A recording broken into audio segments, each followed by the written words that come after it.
কি আস্তা ঝামেলা বাপ নিয়ে যাওয়া। এ ভাই ভাই ভাই, আমাদের বাপ তো মরে গেছে, এখন আমরা কি করি? কেমন আছেন ভাই? আপনি? ভালো আছি। খাওয়া দাওয়া ভালো করে করছেন? আল্লাহ যে ভালো দেখতে খেয়ালে খেয়েছি ভাই।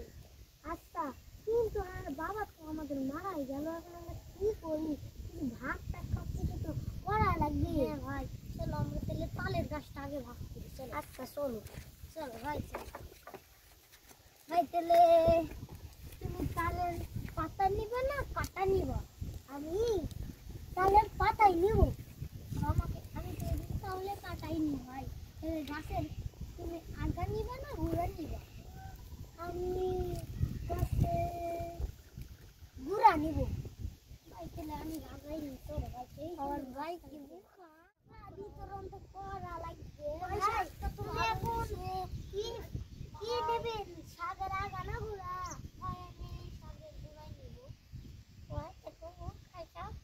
আমি ভালো পাচ্ছি ভাই। তাহলে আমরা সব আগে আলুটা ভাগ করি। আমার চলো ভাই, আলুটাই ভাগ করি। আলুর পাতা নিবে না ডাটা নিবে? আমি আমি আলু নিব। আলু নিব? আমাকে ডাটাই দিব ভাই। আমি আলু। তাহলে তুমি পাতা ভাজি খাইও ভাই। তাহলে ডাটা অর্ধেক করে ভাগ করে রাখবে। তুমি ছোটরা নিবে না বড়টা নিবে? আমি যেহেতু ছোট, আমি ছোটটা যাইনি ভাই। পাতকপি এখন কি হলে আমরা ভাগ করি? পাতকপি এটাই তো ঠিক ভাই। আমরা পাতকপি কিভাবে ভাগ করি? দাঁড়াও দাঁড়াও দাঁড়াও, আমি বলি ভাই। ওই গুড়া এরকম যে চিকন গুড়াটা নেয়, মোটা গুড়া নিবা না পাতা নিবা? আমি এসবে নাই, এই পাতকপি বললে আমি গোটাই নিব। তুমি আগা তুমি